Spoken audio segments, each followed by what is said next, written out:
I'm Nana Farika.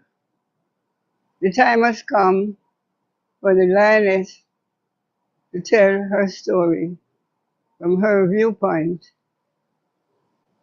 and tell the world who Queen Omega is. This is the lion's voice.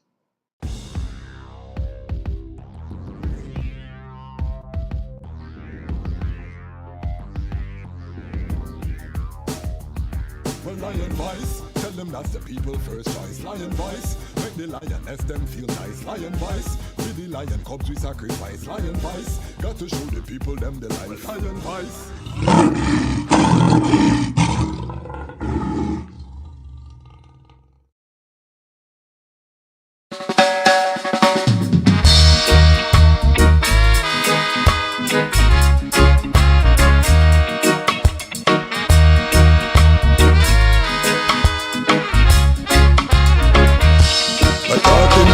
Poor man working for the rich man. Rich man don't care about the poor.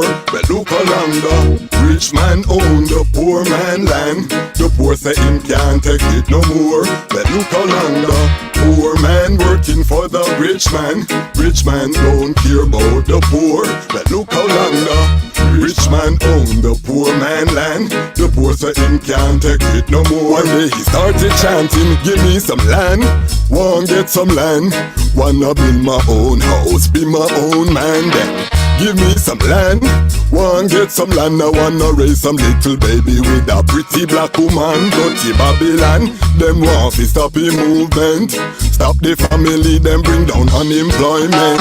Them want the black woman become a single parent. No daddy can about if Babylon no pay your rent. Without the Vatican servants start the enslavement. Buckingham get rich off of this slave shipment. Uncle Sam no want no reparation argument. Them just provide opportunities for prison sentence. Who profits from a whole community's imprisonment? This a big man up at top account him dollars and cents. What do you have to tell the people about Rastafari? Light to the world. King of kings and the conquering lion of the tribe of Judah. And they himself, first rightful ruler. Hey yo, Eli, hear them high, hear the black king on the 23rd of July. So tell them guy who praise God up in the sky, it's a lie. The Almighty living on your night. From ancient time them a try. Them Romans know them just open them suit and ties. Criminals ain't got no alibi, they stole my people. Then them come without them genocide. Are you talking about slavery? Them couldn't kill the lion we come conquer Judah tribe. Who? Go through tribulation, and I strive, see sufferation, and I still rise. That's why we tell them in America, live Rastafari in every ghetto area. We come if tell them in a Toronto, straight at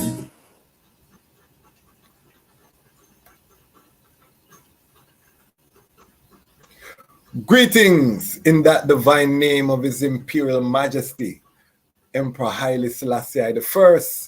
Glory and honor in the name of his chosen queen, Empress Waziri Menen.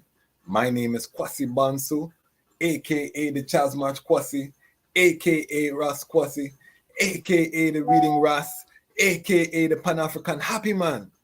I'm a creative industry attorney, I'm an author, I'm an artist, I'm an actionist, and right now I am the host of the Lion's Voice. Welcome to the Lion Voice Network and welcome to Lion Talk Live. This is our live broadcast, our most recent show that we've added to the network. We're excited. The word is out in the streets. Rastafari wants Link and I about the interviews, how encouraged they are to know that we have so many ones that are working. This is the anti-mix-up channel. If you want mix-up, this is not the channel. We are here to highlight Rastafari development, Pan-African development, because in the reality that I live, there's so much positive work happening that is not being highlighted. You know, we get all of the dirty laundry or we get the entertainment side of it, but Rastafari is so much more. Before we start the episode, let me first big up the Lion Pride. Big up yourself, Lion Pride. I know what you're asking. How do I become part of the Lion Pride? Well, if you subscribe, you are part of the Lion Pride. So make sure you subscribe, like, and share. We feed the algorithm and send it out. The channel has grown. We are now 1,644 strong. Lions from all over the world. USA #1 demographic, Ethiopia #2, UK #3, Jamaica #4. So we are spreading globally. 14,000 people have watched the channel in the last 28 days. So I have to start by saying give thanks for joining this movement, this uprising. Tell your brethren, tell your sister, let us grow the energy, because we are going to continue to bring frontline workers of Rastafari. I'm going to continue to champion the voice of the Rastafari woman. And tonight, I have a very special guest, someone who I heard her name before I ever met this sister. I saw her on video eloquently speaking about her works before I ever had a conversation in a real life with this sister. The work speaks for itself. The name is appropriate to the work. She is named after one of our great Maroon heroes in Jamaica. I don't speak about it a lot, but I have Maroon blood too. We'll get to that down the line when I get to interview my mother and others on the channel. But I am telling you that this is a great honor to really bring forth this guest and to reason on this topic. Hailing from the parish of St. James, she is the former secretary of the Rastafari Coral Gardens Benevolent Society. She's now serving as the co-chair of the Rastafari Mansion, an organization. Who am I talking about, Lion Pride? You're asking. I'm talking about Sister Nanny. Welcome, Sister Nanny, dear from Jamaica. Blessing, sister. Give thanks, Rasquasi, and give thanks to their listeners and all the audience. Greetings to everyone. Greetings in the name of His Majesty, Imperial Majesty, Emperor Haile Selassie I. And I am appreciative of your invitation to come and say something more about what I've been doing. So give thanks for the opportunity. Yes, and I am honored to have the eye on this platform. Let me start right there. I want the eye to just give us a picture of the eye upbringing, where the eye was born. Take us through the journey of Sister Nanny into Rastafari. Yes, when I was born in Kingston, I was born, my father was a policeman. He retired from the police force at the level of senior superintendent of police. Okay. And so I grew up in that line of knowing all the police activities and all of that. Okay. My mother was a homemaker, and I am the last of the litter of six siblings. Yes. Yes. So I grew up. I would say as a middle class, individual. I attended the Montego Bay Primary School, and then the Montego Bay High School, and then Excelsior School, and then the University of the West Indies. And, okay. Yeah, so that's the kind of background that I have. What did you study at UWI? I did agricultural management. Oh, wow. In fact, yes. Okay. I applied, originally to do law, and I was accepted to do law. Okay. But the rebel in me at that time, even then, said that, no, I don't really want to swear to the Queen, and I understand that you have to pay homage to the Queen. So I wrote them and told them, no, I want to change to social sciences. Okay. So at that time, it was a bit difficult to get into law, and social sciences was, full. So I had to wait a couple weeks to a month or so before they found a spot for me. So I went into social sciences, and then I, became interested in doing agriculture. I've been searching for something meaningful to do ever since I know myself. Okay. So I realized that agriculture really would be, a great contribution to nation building. And so while in social sciences, general social sciences, I applied to do agricultural management. Okay. So I spent 2 years at Mona campus, and then I went to the St. Augustine campus, which specializes in agriculture, for my third year agricultural courses. So that was what I did, and I've worked in the field of agriculture. In fact, well, I have a farm that I have been producing on, and I have also even gone to Africa and run a 1 mile, 1 square mile size farm, dairy farm, in Uganda. Okay. So, and I've been working with the Agricultural Credit Bank and in different fields of Agricultural Development Corporation. Okay. Before I decided to go into teaching.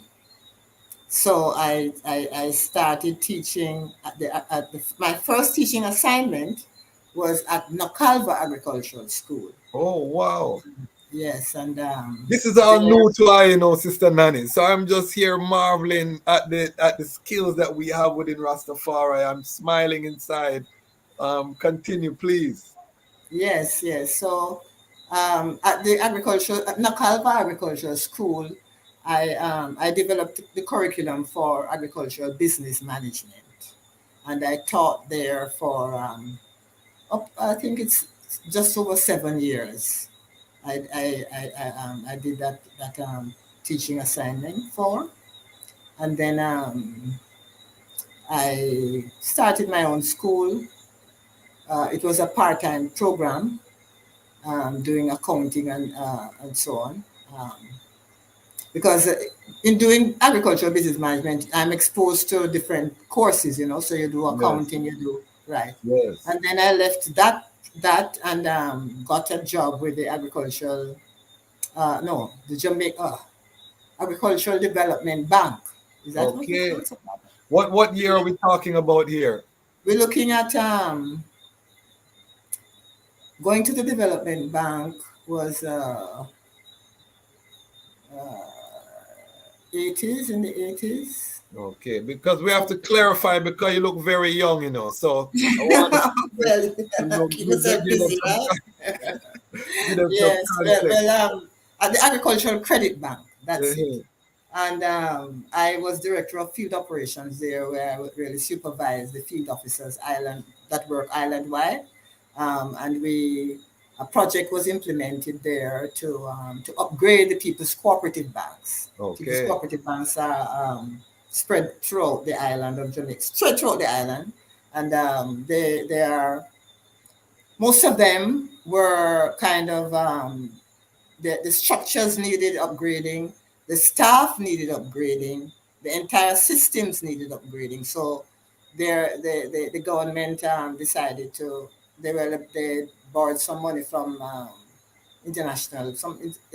Canadian Development Bank, I think it was. Okay. And we brought in a project to upgrade the entire system. So some of the banks were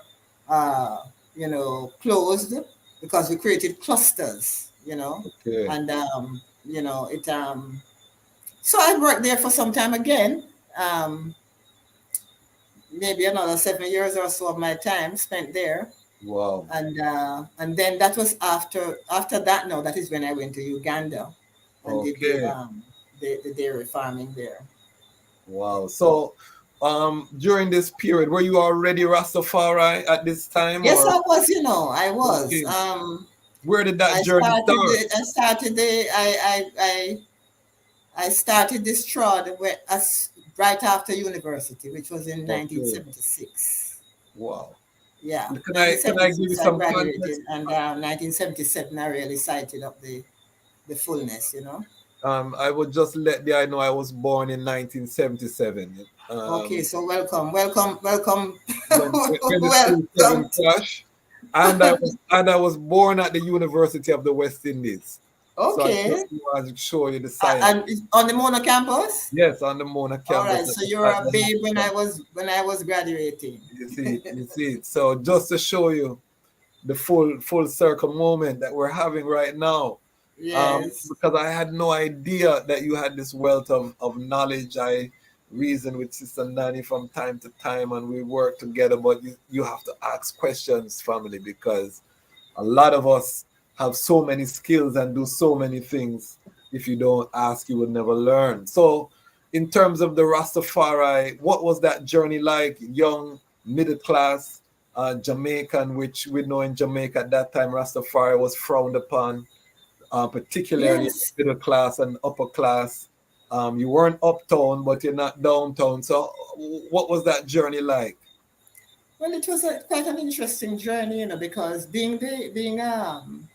I always gravitated towards the Rastafari philosophy. You know, I was really intrigued when sometimes I would just stand on the side of the road and I see a Rastaman pass by, and you know, in those days, you know, um, the brethren were quite vocal, and they would fire burn the people when they see them some harsh ways, you know.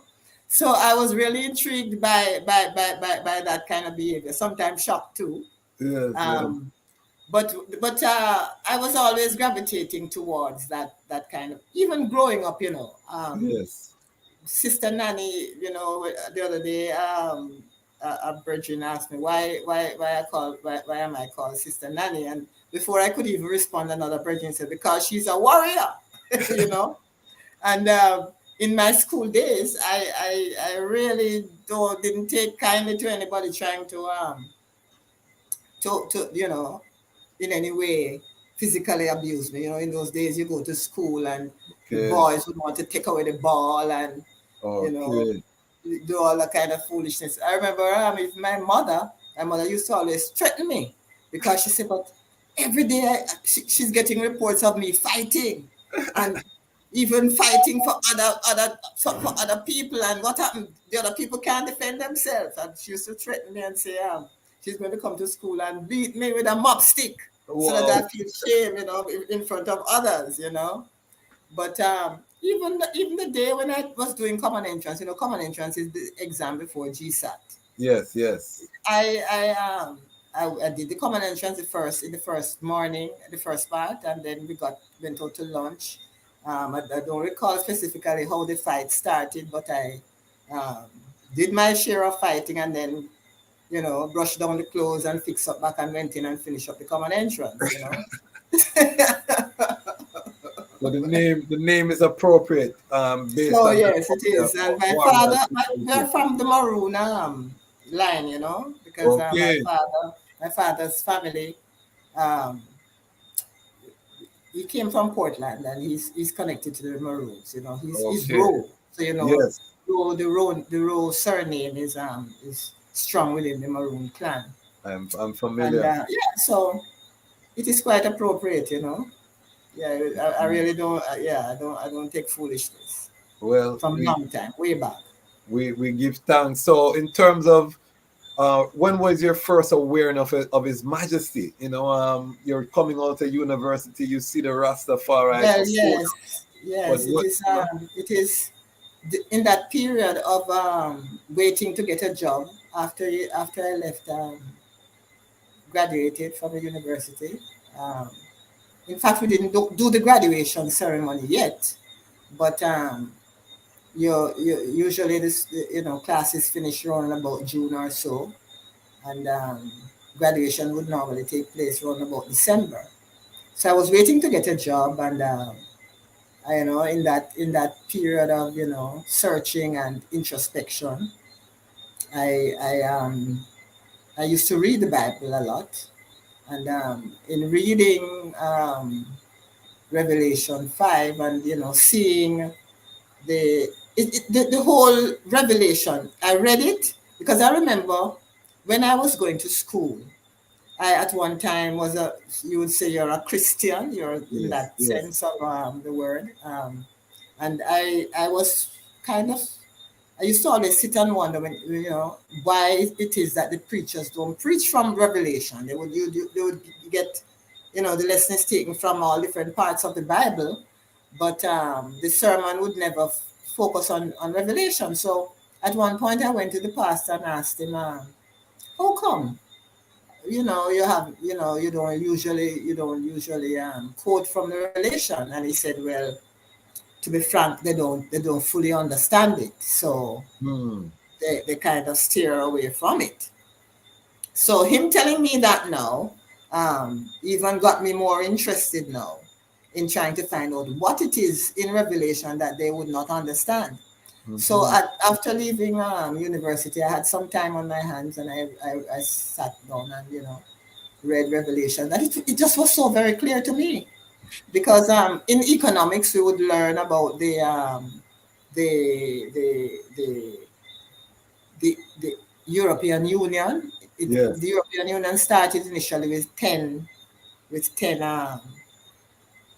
nations in Europe coming together, and it just came clear to me. I said, but this is clear, that all these beasts and these dragons and whatever, you can see that it's talking about Europe and these nations that have come together. And in part of Revelation, it talk about beware of those who say they are Jews and are not. Yes. The synagogue of Satan. Yes. And I said, but look, if you look at it, even the synagogue, these Jews who say that they are Israelis, are in fact, they are the only ones who really worship in a synagogue. And that is in Revelation from that time, and then the section about His Majesty, the Lion of Judah, and so Yes. it is from there that it really became more concrete, the idea, yeah. And so I started reading now more about His Majesty, But reading from the selected speeches of His Majesty, reading about his history, and getting a closer and clearer understanding of the trad, and I would always seek out Rastafari brethren, reason with them, and so it is that I have been treading from that time until now. So from 77 till now, Yes. treading in the movement as long as I've been on this earth. We give thanks for that, those years. What were some of the seminal, I'm the reading Ras, so I have to ask you, what were some of the seminal books that you read on this trad that you would also recommend to others who are along the journey? Because I have a lot of my viewers that, from all over the world that, ask questions from time to time in terms of, strengthening their journey. What books were critical? Well, I got my early in the trad. I got my hands on selected speeches of His Imperial Majesty. Critical. That is really critical, because you get to see how he was thinking and what he was doing and what reasons he was doing them for, and so on. And then the autobiography now is also a very, very, very, very, very useful book to read, because you look at the life and treadings of His Imperial Majesty, and what particularly impressed me is when he went to England. Yes. And the way in which the Archbishop of Canterbury addressed him and spoke about him. Yes. I really would recommend that, all who do not know, find the autobiography and read it. It is really, really, really very... and it's really a manual of how to deal with your lowest point, because remember, he was in exile writing it.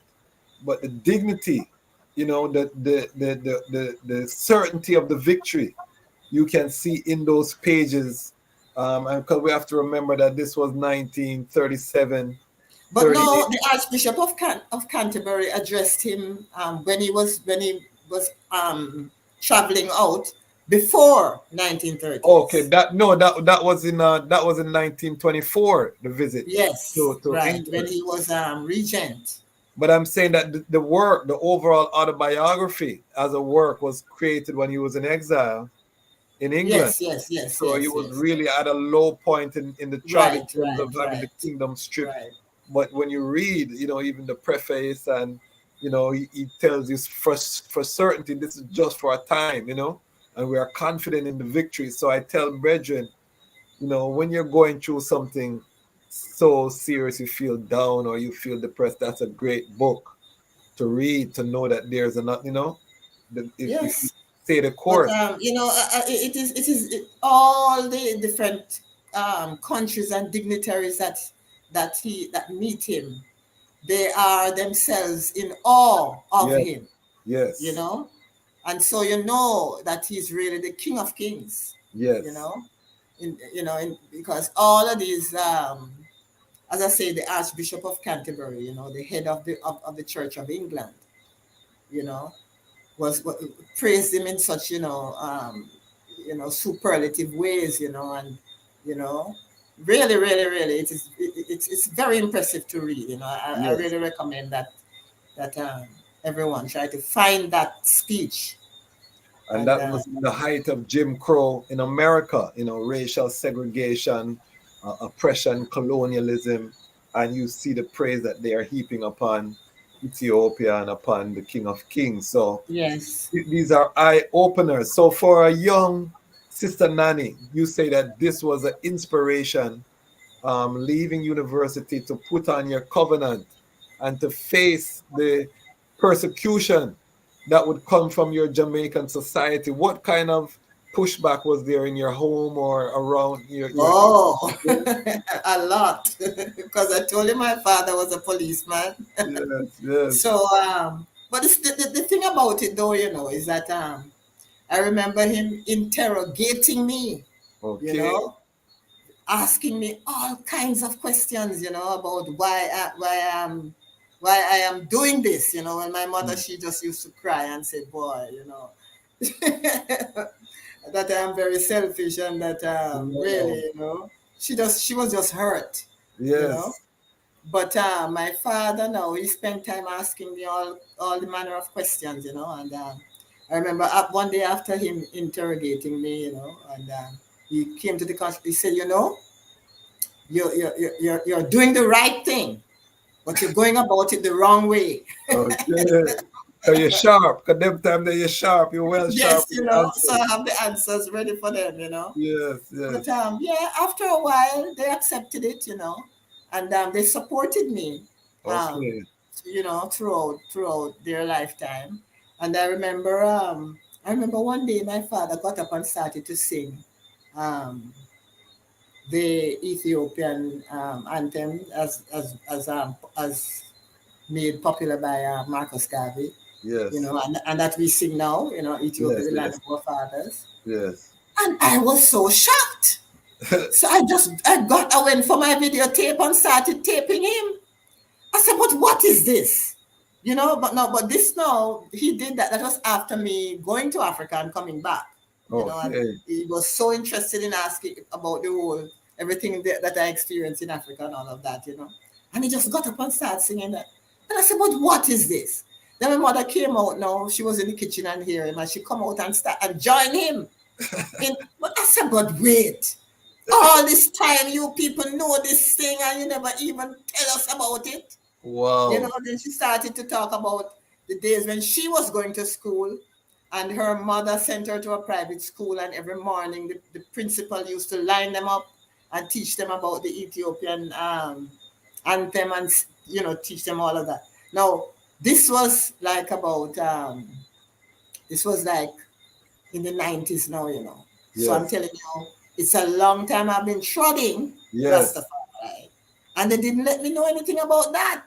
Wow. You see? You know, it just came out. You know, it just came out of them. You know. But they call that generation the silent generation. You know, they didn't communicate a lot. They saw a lot. You know, they went through a lot. Oh Um, yes. because Jamaica, that's pre-independence Jamaica that they're coming out of. You know. But talk to us about your first trip to Africa, you know, as a young Rastafari Wow. sister now. What was that Oh, like? if you Uganda. start talking now, then that would take up all of your interview, you know, because I'm telling you, going to Africa, first I landed in Tanzania. Okay, I went there with my husband. okay. Um, so we went to Tanzania, then we went, you know, neighboring countries, Kenya. Um, but we had intended to settle, and we were hoping to so we developed a project, right? An Okay. agricultural project, given the my background. Um, and when we were in Ethiopia, we went to Ethiopia, and we spent 1 week in Ethiopia, right? Yes. And before going to Ethiopia, I used to hear about how the Ethiopians take long to do this, and it's a slow country and all of that. However, when we were in Tanzania, we met upon one of those we call them now, working with the international organizations, a white man traveling all over Africa, right? Yes. And he said that of all the African states that he went to, um, Ethiopia is the most developed, you Okay. know? So I was shocked to hear that, given the fact that we hear about Ethiopia being so poor and all of that, you know, in terms of GDP, you know, Yes. Yes. yeah. Yes. So when we went to Ethiopia, the Ethiopian at that time, the country was so well, um, the infrastructure, all the infrastructure necessary for development were in place. What year was that? That was 1998, 99, Okay. between Yes. 98 and 99, all Okay. right? And His Majesty was not there at that time, but you could see the work that he had done, because after he left, it was the Derg, and then it was Yes. so there was nothing, no real, you know, Progress. development of the Yes. country. But you could see, like for example, the roads. The roads are, you know, you have 2-lane traffic, and then you have another road over on the right hand side and another road over on the left hand side of that highway, where it is just ready for expansion whenever the country is ready to move on, you know. Yes. And so the kind of infrastructure that was laid out, it was really, you could see the foresight of His Majesty, The you highest know. of himself shall establish I and I. You Yes, see? indeed, you know. And I really, was struck the same way when I went to Ethiopia, and the infrastructure that you speak about, Ethiopia during Zenawi Malaise was growing at 9% growth rate per year. And I know someone who was integral inside of the country. I went to law school with her father was there, and she said that basically what Malaise did, they went and got the plans His Majesty laid out and started to implement those plans that the Derg had kind of fallen off on. yes, that they And, had put and, aside. and, and the development skyrocketed. The Renaissance Dam, for example, was from His Majesty time, the original plan to put Oh a yes, oh hydroelectric yes. dam on the Nile River. Everything that is going on now was Mhm. already laid down there, you know. You know, Yes, and the elders in Ethiopia, they have such great respect for His Majesty. The yes, younger people don't know nothing because they went through the Derg and they went through the socialism thing. yes, yes, So, but when the one, I remember one elder, one older person telling us that when His Majesty came to Jamaica and went back to Ethiopia, he spent 1 week on the radio just talking about Jamaica and Jamaicans. hurt. He educated the nation about us, you Wow. know. So really, you know, it's really you have to go to know. You only hear Yes. But when you are there, it's another matter, you know. I feel that Rastafari who have touched the continent have a different vibration, and just I didn't even know that day I went to the continent, and everything is making sense now. You understand? Everything is making sense, because this is our divine destiny. Talk to us about Uganda, the agricultural Wow. project. Because All right. So Uganda. before I moved to Uganda, Okay. we spent 1 week in Ethiopia. I was telling you, right? Yes. And in that week, we the first day we spent in Sashamane overnight, Okay. and then we were taken to the His Majesty's Summer Palace Yes. in Wondergenet, Yes. right? Which is really Wondergenet is a different word, but it's a wonder. It's one of the Yes. wonders, Yes. because really I was just so overwhelmed, and I can't find any word to tell you about how I felt when I was there, But I sat in the palace around the table and wrote up an agricultural project, right, overnight, and took it the following day to the appropriate authorities. I don't remember what ministry it was now, right?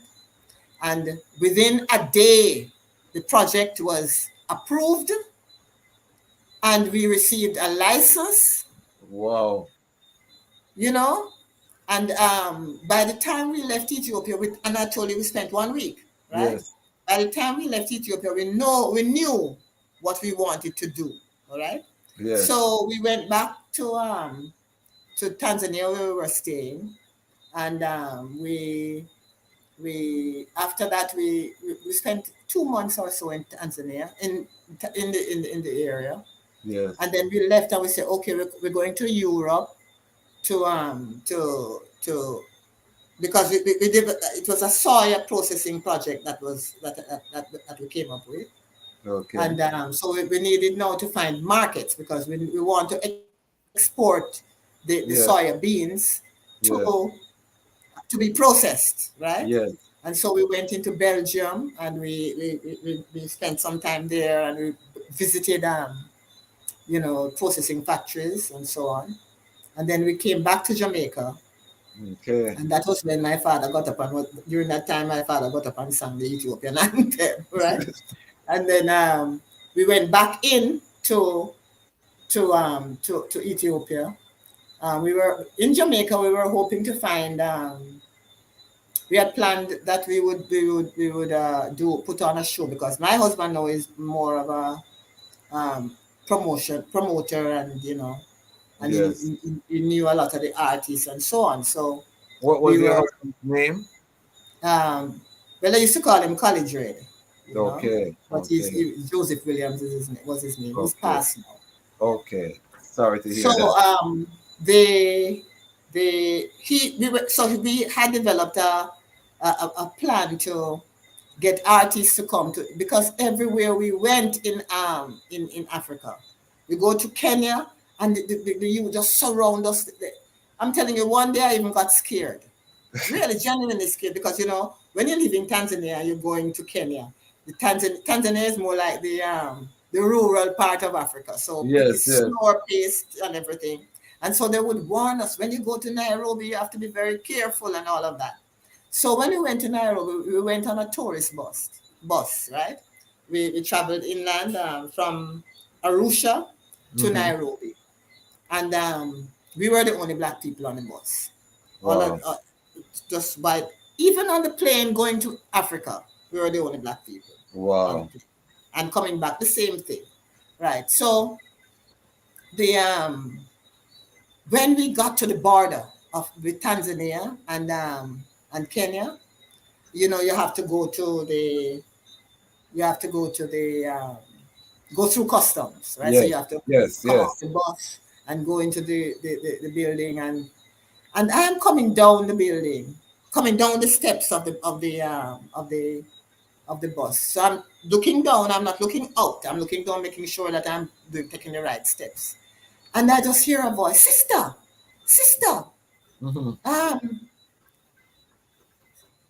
sing a reggae song for me. So I have to look up now to see who is asking for this, you know. Yes. And I look up and see a young man at the foot of the steps begging me for a reggae song.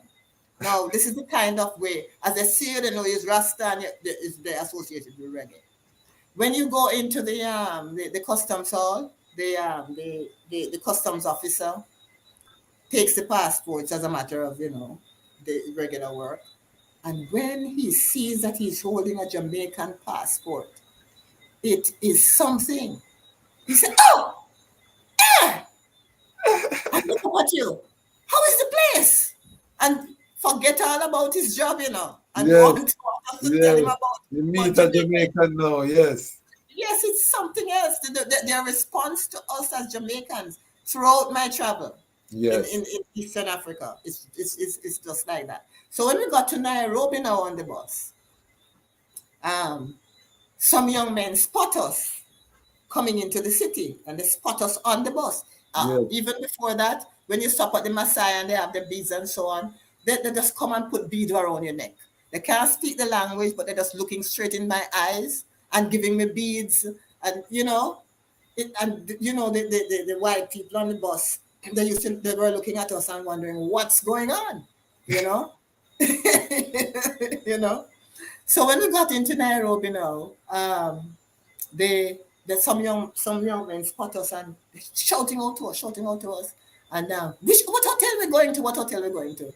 So I'm telling you, one of them ran all the way. It must have been more than a mile, close to 2 miles, following the bus to our hotel. You know, and when we came off, he was there. And every morning we come out of the hotel, he's there, waiting to take us around. I'm telling you, it is just so overwhelming, you know. Wow. And one day when I went out, and when they ask you, what about Bob Marley?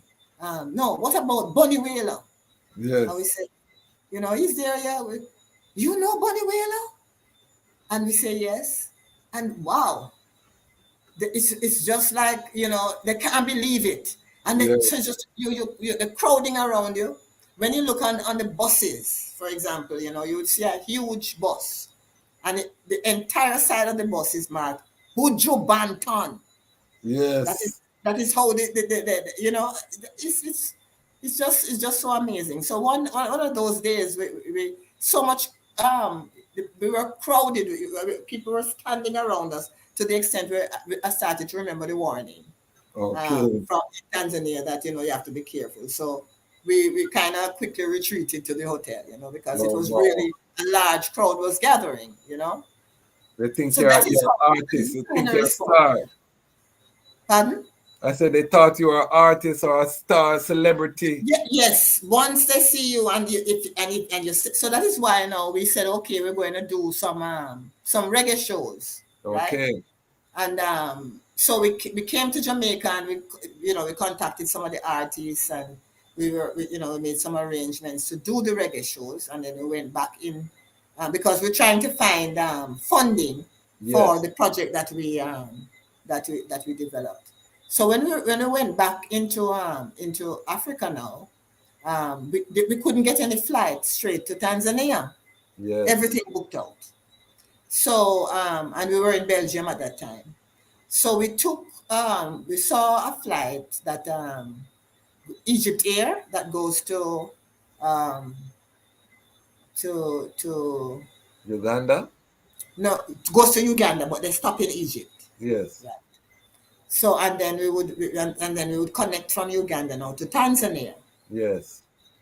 When we got to Uganda, our luggage was not there. Wow. So we had to wait a couple of days now in Uganda before they find the luggage and send it to us. Mm-hmm. And in those couple of days now, we met upon some youths who begging us to stay in Uganda. They took us all over. They asked us what we want to do, and we told them that we want to do an agricultural project. And they took us to tour all different kind of farms that are available for us to lease. So we settled down on one farm that was on the Lake Victoria. Yes. So when you're sitting on it had all the infrastructure. Yes. It had a whole herd of Holstein cows. It had a dairy working. The laborers were there living. There was a pickup to take the milk for sale to a shop that is part of the whole farm project. And we met the owners in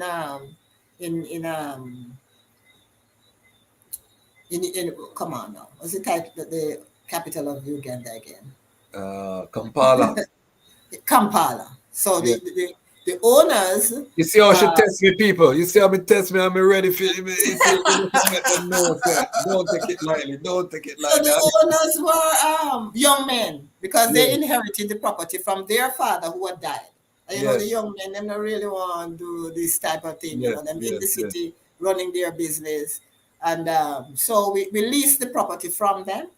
Yes. And we were there for, and we ran the business, you know.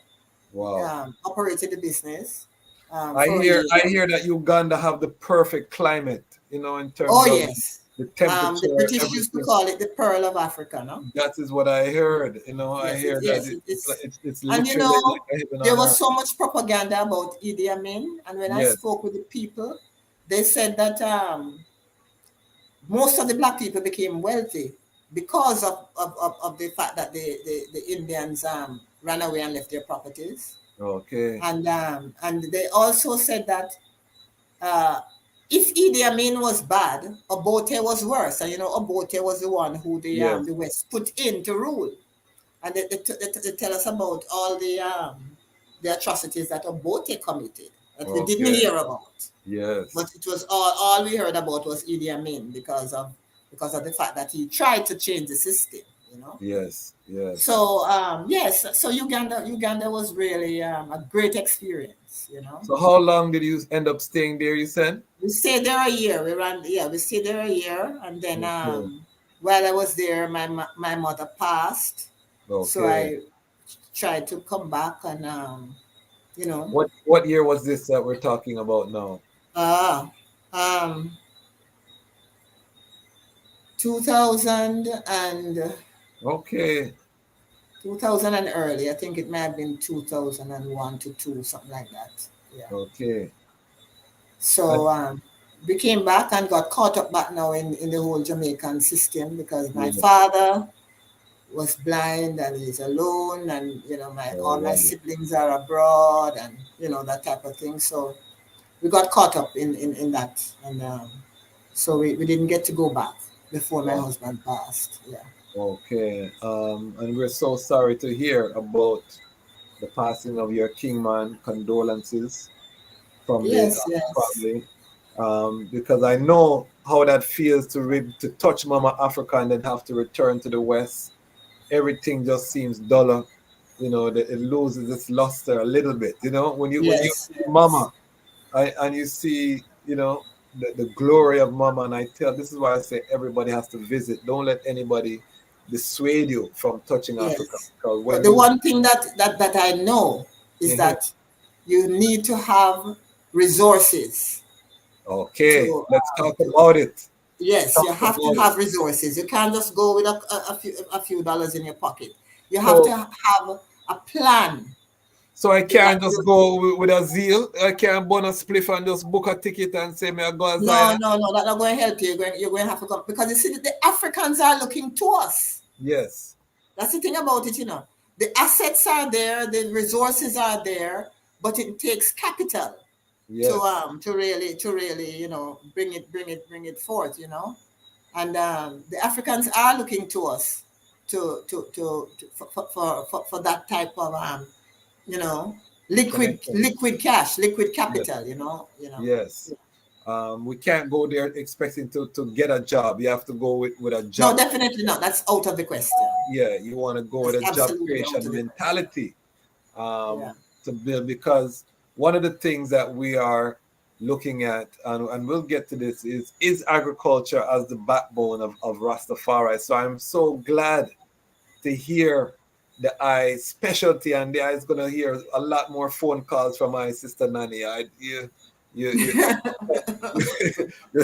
touch a point there where I didn't know that. So coming forward from Africa, what was the move for you then? What take us into your thought process? Your King Well, Man. but the thing is that I have land here, Yes. and we pioneered even you see the papaya industry. Yes. In those days when we were planting papaya, and we used to deliver to the hotels. Yes. They didn't even know what price to pay us because it's the first time they were buying the papaya. So Yes. we pioneered that industry one time, and we used to go to then the agricultural show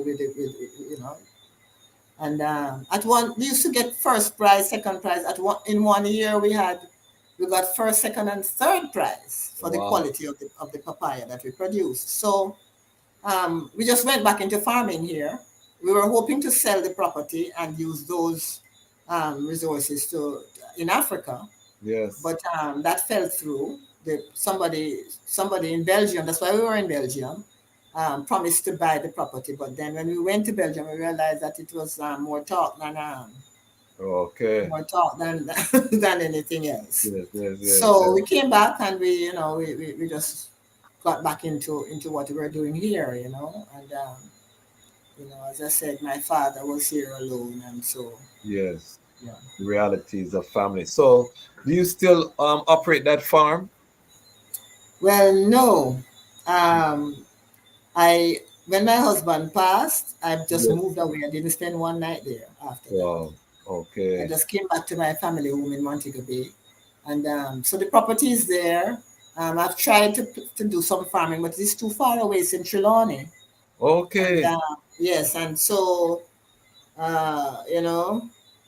the predatory larceny and the encroachment from animals and all of that. You're not there to control it, So Yes. So other people I just gave it up because it's so. But it's there. The land is there, and I'm still, having um, plans for it. well, I will let the I know that the Association of Rastafari Creatives, we have a land registry that we have created, and as part of the RMO and the work that we're doing, we're going to be cataloging community assets. So that's definitely something that we can add to the community, because what we're finding out doing this work is that the community has so many assets among ourselves. There's really nothing Rastafari lacks other than connectivity and a solid plan. Because I would argue, And unity. and unity, and we're gonna Yes. get there. We're gonna get there. Because even the capital, we don't have it, but if we aggregate our numbers, then the capital becomes accessible through the power of the collective. So Right. Exactly. that is something that we have to really look at seriously. So talk to I and I about the Coral Garden massacre.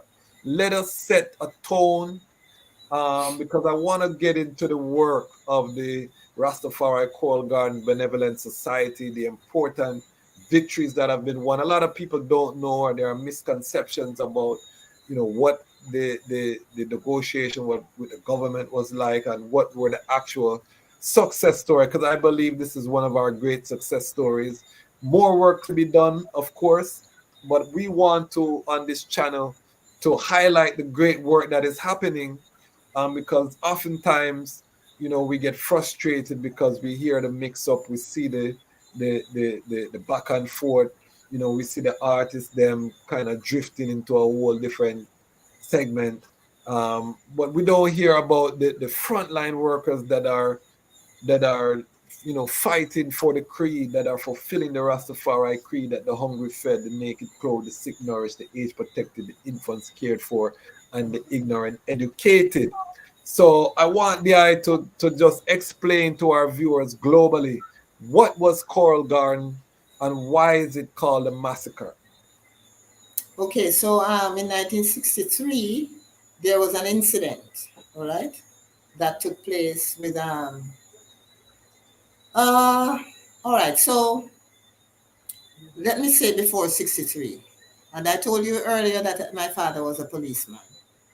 And we used to live in Flankers, that is a community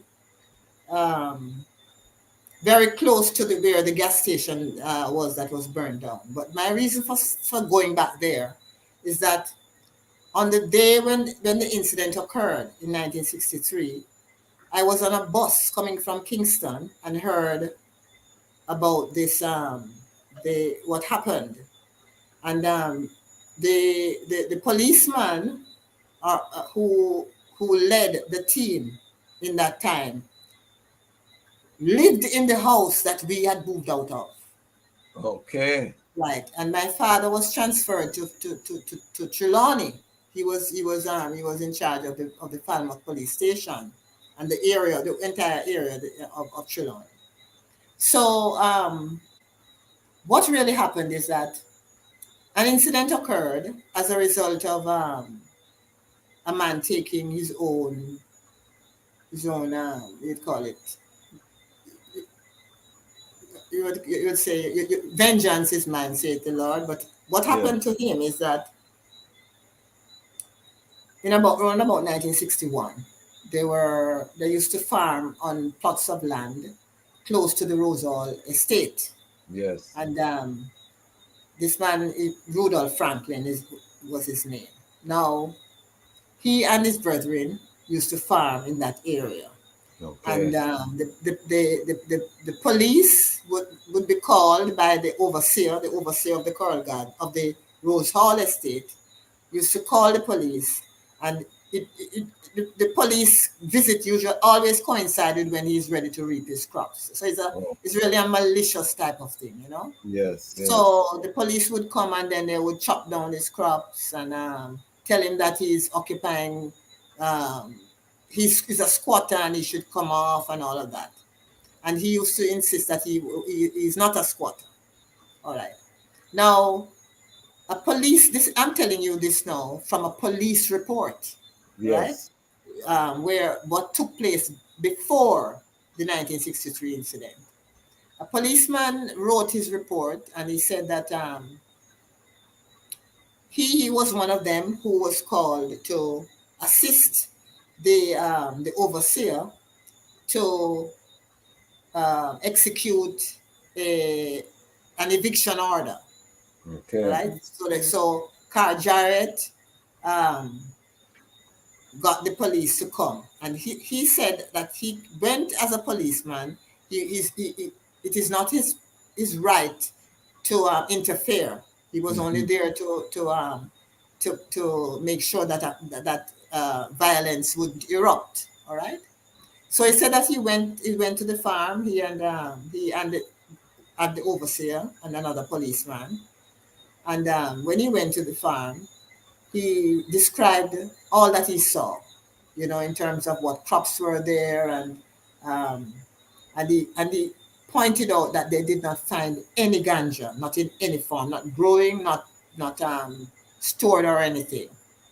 And he said that he is a man from Portland, and he knows his father was a farmer, and he knew the amount of that effort that it took to really produce those crops that he went there and saw, and so he tried to talk to the overseer and said, okay, let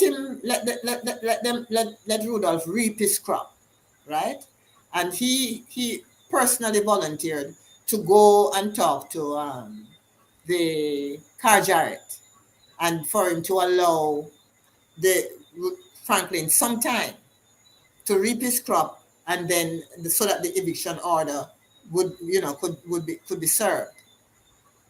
So he spoke with the policeman with him and the overseer, and he volunteered to do that. He said that he left, and he spoke before leaving, he spoke with Franklin and explained to him what they were planning to do, and said that they couldn't make any promises, but that is the plan that they had, right? And he said that After he left, he, and I'm going to use the specific word he used, unbeknownst to him. That means Yes. he was not aware of what took place Yes. after he left. But he understand that the policeman, the other policeman who was with him, returned to the property with the overseer. And whatever incident developed, the Franklin was shot 6 times in his stomach. All right. Mm. And when they afterwards they took him to the hospital, and the doctor sewed him up. But in those days, you don't have the sutures that would that you could leave in, because I remember in those days when you get stitches, you have to go back to the doctor to take them out. Yes. In this case, Rudolph's stomach was sewn up with plastic, right? And the doctor warned him that whenever the wound, the plastic started to rot, he would shortly die thereafter. You know, that was the advice the doctor gave him. And right after that, the police took Rudolph, arrested him on trumped up charges of possession of ganja and resisting arrest and all the other things. And he was imprisoned. So while he was in prison now, they discovered, that his stomach started to rot. It started to smell, and Yes. so they Yes. Wow. released him from prison. And other persons who knew him talk about the fact that they would smell him when and when he's passing by on the roadside and all of that. Now, Rudolph used to always say, by another witness that we interviewed, that because this witness now says that Rudolph used to burn coal, and the witness's mother would sell the coal for Rudolph. So whenever Rudolph come and bring the coal for sale, he used to always say that they're not going to get away with it, So he really planned to take his own revenge. Okay. So in 1963 now, they at the same time of what they call Holy Thursday, the day before what they call Good Friday, we call it Bad Friday because of what took place. Yes. The Thursday, Rudolph went with 4 or 5 of his accomplices, and they went and they burnt down the Coral Gardens gas station. Then they left there and they went close to an inn nearby, and they saw I think a man was chopped up there. The plan that Rudolph made, is that you wonder why he chose that day, and I'm still wondering why he chose that day. But he got homemade weapons. Mm-hmm.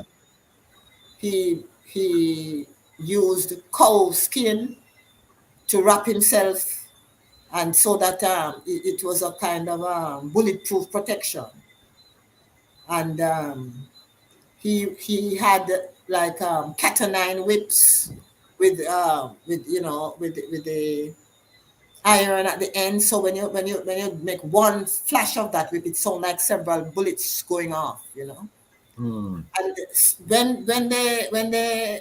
so they went now in search of Fowler, that overseer who always call the police, right? And he got killed. And then the police got wind of what was going on, and they put together a team of policemen,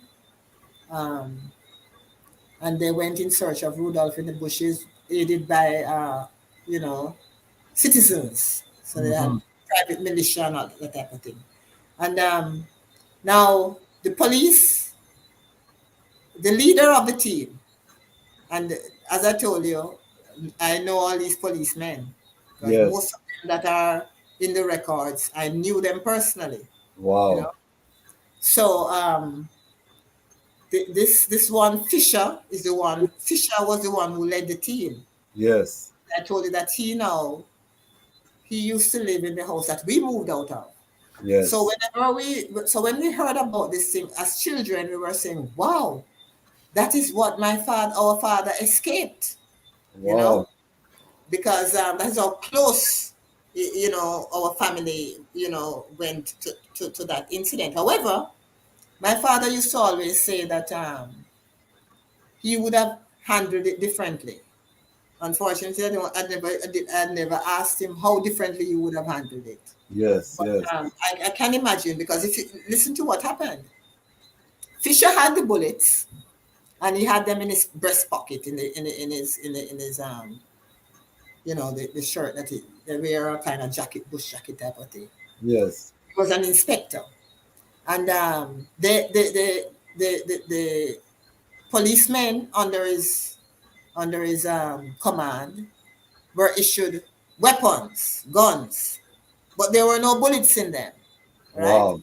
So when they were in the bushes now, and the backup Rudolph and his accomplices, and they tried to fire, but there was no bullet. And at that point now is when the inspector tried to give the bullets to the policemen. By that time it was too late. Rudolph realized what was happening, and he attacked them. So that policeman was badly chopped up. The Fisher, the leader of the Yes. command, and others were chopped, and some ran away in the bushes, and then they ran away through the bushes, through the hills, all the way back to Montego Bay police station. And another police contingent went out in search, and some got killed. And eventually, by the end of the day, some of Rudolph's brethren got killed as well. Rudolph himself got killed. And by the end of the day of these skirmishes, 8 persons died, civilian, police, and Rudolph's accomplices. Now, Wow. Rudolph died. 1 or 2 of his accomplices ran away in the bushes, and they were quickly rounded up by the following day, which would be now the Good Friday, Bad Friday. Yes. Now, the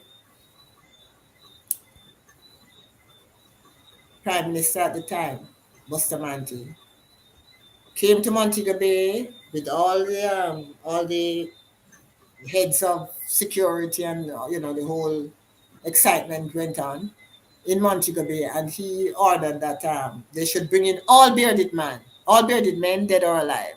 All right? And according to our survivors, he said that if the jail cannot hold them, then Bogue Hill will hold them, and Bogue at that time was the cemetery. Wow. So you can see that it was an order to kill, So the citizens were paid 1 guinea per head of every Rastaman that they could bring in. So that was financial reward for them. So every Rasta was rounded up following the incident. Now, so I told you about what happened before Yes. the Coast Gardens incident, and that it was whether illegal action, justifiable or not, whatever it is, right? But it was a man attempting to take his own revenge. But Yes. but Rudolph was not a Rastafari, was he? Because I hear Now that. the thing is that some persons say he was, and some say he was not. The thing is, in those days, yes, most Rastafari, I wouldn't say most, but there was a significant number of persons who claimed to be Rastafari who did not have dreadlocks. Yes. Right? And so the brethren who had dreadlocks say that Rudolph is not a Rastafari. All right. Yes. And he used to come into their camps and tell them about this revenge that he was planning, and they would tell him that no, Rasta not in that, and Yes, they would quote Bible parts of the Bible to him, and discourage him from the plan that he had. All right. So they say that those Rasta brethren say that he wasn't a Rastafari. Others say that he was a Rastafari sympathizer. All right. Okay. Okay. And so, who is to judge? You know, his action, I suppose, would have judged, or you know. So the thing is that so the entire Rastafari community, island wide, was targeted for extinction. Really, Wow. every Rastafari camp in Jamaica was visited, raided. Whoever they found was carted off to the police station, and some were killed. And you know, it was really a brute. Those were the atrocities that took place as a result of the incident. So the one-day incident led to months of persecution of the Rastafari community all over the island. Persons who didn't even know Rudolph or even know where Coral Gardens was or is were persecuted and imprisoned and beaten, and badly beaten too, you know. Yes. So, and by citizens, the citizens cast rope on them and draw them in, you know. And Wow. you know, because you know and the stigma has gone on to this day, where you know, the brethren who the survivors still live with that trauma, and the community is still stigmatized in that kind of way, you know. No, it's So serious. that's the those are the atrocities that took place. Yeah. So talk to us, you know, and we have to, you know, send condolences to the ancestors who stood up in those times. And we're talking about 1963, that's correct? 1963, the incident occurred. What the incident occurred? Around about 1961, the background to the incident occurred, that where Rudolph was shot, and Yes. he swore to take revenge. And then subsequent to 1963, it is months, if not years, of persecution. And right after that, you know, is when they started to ramp up the charges for ganja. Yes. And ganja became it's moved from a simple offense to one that was punishable. Mandatory sentences were the law was passed that mandatory sentences would be given for those who were found in possession of ganja. Now remember now though that the policeman's own account of what took place is that they didn't find any ganja at Rudolph's place. Yes. Yeah. So you know, it's just you know. It was a cover up to Yeah. persecute a community that they wanted Yes. to clean up. Yes. 1963 is right before the founding of the OAU, right before His Majesty's famous speech to the UN. All of these things are happening in the same year. Kennedy assassination. All of these things happened subsequent to the incident taking place. This was when the movement was gathering strength.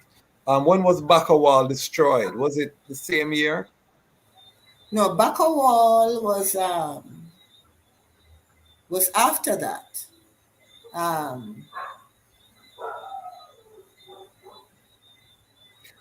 We will come. It was in the 60s, though. It was after that, yes. But in the 60s. I can't remember the exact year. Yes, but you know, Bakawal was bulldozed after that. Yes.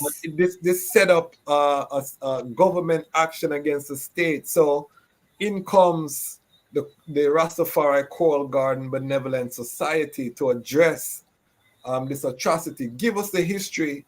How did the Rastafari Coral Garden Benevolent Society form?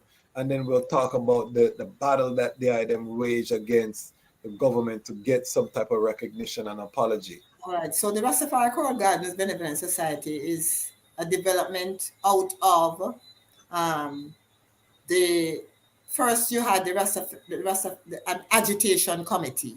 All right. Mm-hmm. And there are brethren who are around still, and some are not still, who were part of that agitation committee. Right. Junior Manning is always singled out as a Sister J. person who Sister J, yes, who was behind the agitation for the government to give some kind of redress. And so then after some years, Was this that coming out morphed. to the Nyabingi House, this committee, or was it Yes, independent? because Junior Okay. Manning was a Nyabingi Yes. representative. And I knew most of Junior the Manning. Nyabingi brethren Yes. were part of that movement in the Yes. agitation committee. Yes. Okay. And then you had then after Junior Manning passed, and you get a little bit a slowing down of activities, then a reorganization again, and the Coral Gardens, the Rastafari Coral Gardens Committee was formed. Now, so we're looking at from the 90s coming up, where where different groups of brethren have been agitating for the government to redress, do something to really compensate for what took place. Yes. Because it was a state-ordered Yes. persecution. Persecution, of course. Yes. And so then the Rastafari Coral Gardens Committee came about, and I became a member of the committee in 2013. Okay. And we, at that time, we were meeting at the Nyabingi Center.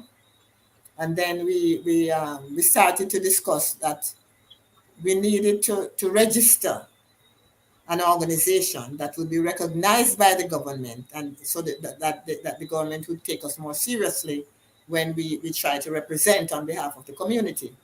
So we went through a series of discussions. We went through a draft constitution for the organization, and we tried to, we had a lot extensive discussion to see what form the registration should take place, until we eventually decided that it would be a benevolent society because of the work that we're doing, the welfare work that we have been doing over the time, where every year we would assist the elders in the community.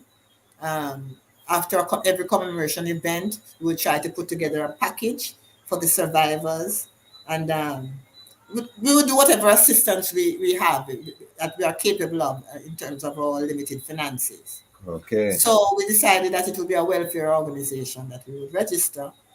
And so we registered as Rastafari Coral Garden Benevolent Society in 2015. Okay. So we started to work more assiduously now at getting a public defender report, because the public defenders, different public defenders from the time of the first public defender, they have been always been approached trying to get that office involved. Some of these survivors even went to the office on their own and gave their own statements. But in 2015 now, from between 2013 and 2015, the organization Rastafari, the committee, all right, put on the commemoration, and they invited the then public defender Witter, and he came and addressed the organization, the gathering, and really impressed upon the agitation, the committee, that it is important to get as many statements from survivors as possible. So Bongo Joe, Ras Ivy, and many more, Ras Ige, Ras Flacco, all those persons who were working in that early movement, that early part of the movement, they mobilized the survivors, and the Office of the Public Defender sent down investigators to the Nyabingi Center, and they were interviewed, and their statements were recorded at that time, right? Yes. It is based upon those statements now that the Benevolent Society, at that the stage where we were registered as a Benevolent Society, we started now to press for the public defender to put out a report based upon the statements that they have received. Yes. And that took us a couple years, and then in 2015, the Office of the Public Defender put out a report finally, and we say, okay, good. Now that we have a public defender's report, which is supporting all that the survivors, after their investigations, they have supported what the survivors were saying, and they realized that the atrocities were indeed committed against innocent people who had nothing to do with the incident in 1963, and Yes. their lives have been disrupted, and they need to be compensated. And even, so the public defenders made some strong recommendations that the government should apologize, that cash compensation should be paid to the living survivors and their offspring, and reparations should also be given to the community. And the public defender recommended that as part of community reparations, a museum, because we had recommended that, Okay. right, that a museum be set up for preservation of our history.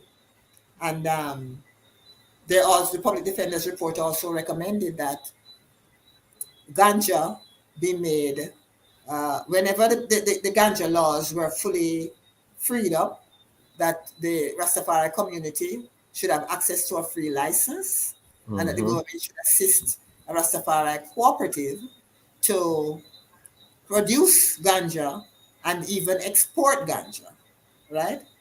So those were the recommendations, in summary, really, of the public defender.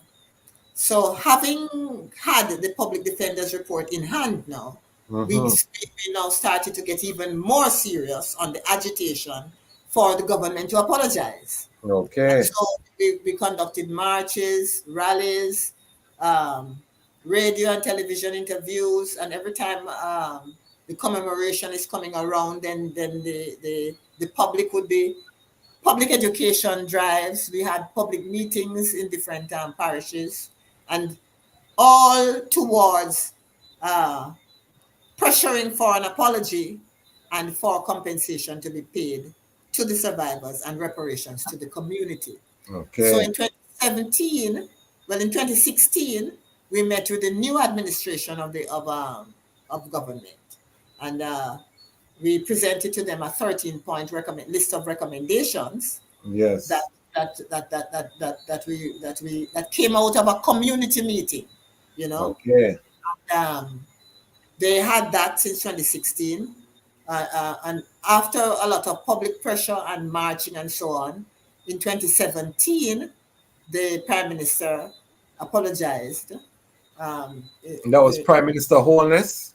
Prime Minister Holness apologized in Parliament on the very day when we were marching in Kingston. Okay. Because the march was planned the route was from downtown to go by the House of Parliament, and then to pass by King's House and Jamaica House, hand them a petition, and then end up in Mandela Square at Halfway Tree with a rally. Okay. So by the time we got to Mandela, before we got there, we got a call from the Minister of Culture that the Prime Minister is going to apologize. Okay. And by the time we got to Mandela Park, we heard it on the news that the apology was in fact delivered, and we proceeded with our rally. So what kind of numbers did you have for that rally? Was it well attended? It was well attended indeed. And we had brethren and sisters from all over Jamaica who came and supported it. The community has always been behind that demand, for the apology and the compensation, Okay. So, and the rally was even bigger than the march, because by the time it was in the evening now, when some people who were at work came off work and came into the park, and people gathered around. So it was quite a big rally. Give thanks, give thanks. And then after that apology, tell us some of the other concessions, victories that were won as part of the initial settlement. And I say initial All right. settlement So because, after the apology, we still had to agitate, and pressure again, yes, every yes, stage of the game. You can't ease up, yes, So yes. we had to agitate now for the survivors to get their compensation, right? Okay. And in 2019 was when the government set up a trust fund to and because the public defender report recommended that at least $12 million should be given to be put in a trust for the benefit of the survivors. But we said 12 million is a drop in the bucket, and that is an insult, in fact. So each time Translate that to US for the US. oh dear, 20 Lion million, five. 12 million Jamaican Yeah, at people hear that 12 time. million, they think it's a big money. Because now we have it is, oh, I can't even translate that. That wouldn't even be 300,000, somewhere between 300,000 and 5.5 million US. Not even, Okay. I don't even. But it was Yes, just simply ridiculous. yes, So yes. every time we complain about that amount, the public defender would remind us that by that time now a new public defender came in, Arlene Harrison Henry. Yes. She would remind us that she said at least. She didn't say 12 million, she said at least.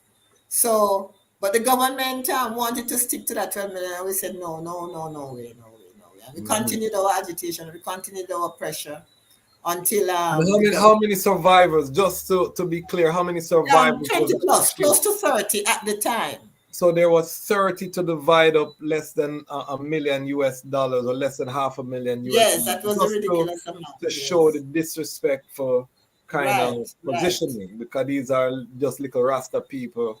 Oh yes, and they're going to be glad for when they hear millions, they're going to be glad about that. Yes, but just to point out, though, Rasquasi, yes, that 30 is not really the true amount, the true number of persons who are survivors, because you had many persons who are survivors, but they refused to even accept anything from the government. Okay. They wanted they wanted nothing to do with the government. Okay. So they refused to even participate in all of that, But there were 30 persons who were interested and willing and gave their names, gave their statements, roughly, to benefit from the trust. Okay. And so that 12 million Jamaican goes into the trust. What was the next step? Well, it was announced, but we refused to accept it. We said no way. And then the government at one point now, we got a call from the newspapers saying that how do we react to the government announcement of $102 million going in a trust.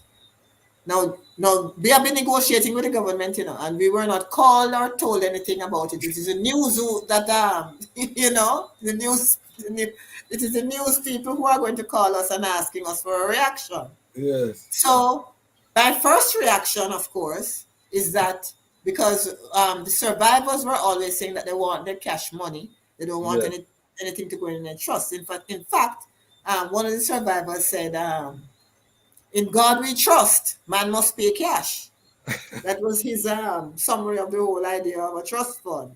Yes. However, so that's my reaction. That anyway, we called a community meeting with survivors and the rest of the community at the Nyabingi Center, and we discussed the matter, because we took note of the fact that most of the survivors are old and dying, because even when at each stage, each year a couple die and so on. So we say it makes sense to accept the 102 million that was offered at that time to be put in a trust, and continue our agitation for community reparations.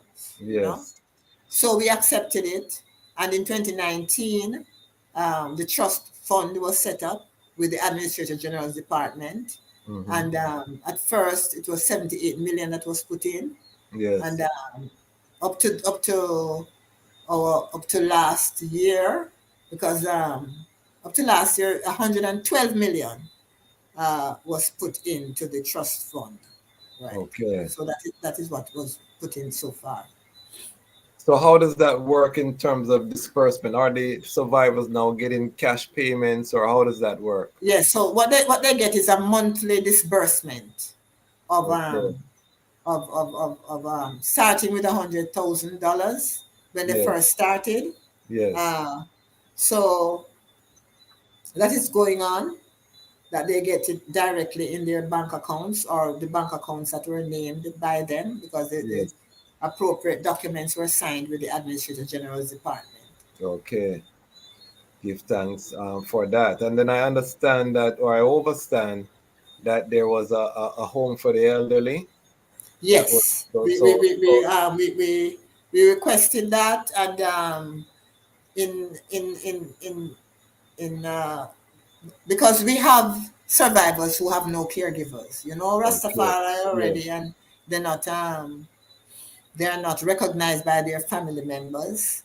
Yes. Sometimes when you visit them wherever they are, even if they are with family members, they would be put in some part in the back in the corner, a little hut, and left there, not properly taken care of. So we recognize that we need to take care of some of them. Some of them have good family members who do take care of them properly. But those who do not have caregivers, we agitated for the government to help us to set up an elder care facility, which we opened in 2021, I think. Yes. Okay.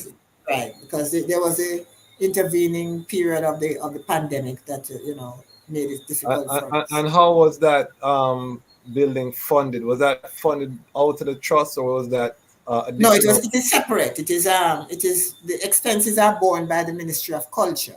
Okay. So every month we have to send in the expenses that have been that we have spent for the month. Yes. And they give us, like, on a quarterly basis, more or less, the expenses to cover staff, rental, food, that kind of thing. And this is very important. We have 18 people watching live. I know hundreds more will watch it as it's up on the channel. If you have any questions, please put them in the comments. We have here Sister Nanny, former secretary of the Rastafari Coral Garden Benevolent Society, the co-chair of the RMO. We're going to talk about the RMO briefly. We're going to continue to talk about the Rastafari Coral Garden Benevolent Society. If you are not subscribed to the channel, please take the time right now and subscribe to the channel. This is a movement. We're talking about the development of Rastafari, the uprising of this mighty people. If we follow Babylon News, or we just go online and see the bloggers, then we feel like Rastafari not doing nothing.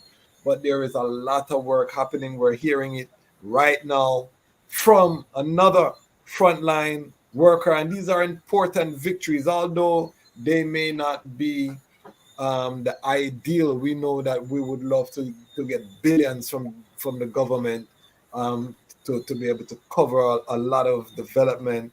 But the fact that a trust fund was set up, 112 million Jamaican, is a victory, family. The fact that we have an elder care facility that is assisting those survivors, that they can have some dignity, is a victory.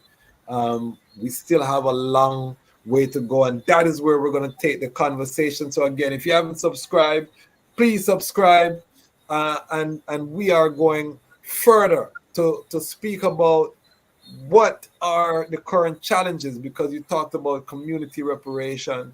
What are the goals now of the Coral Garden Benevolent Society following these victories for the survivors? Still not the ideal, but still moving forward. What are the goals and objectives now?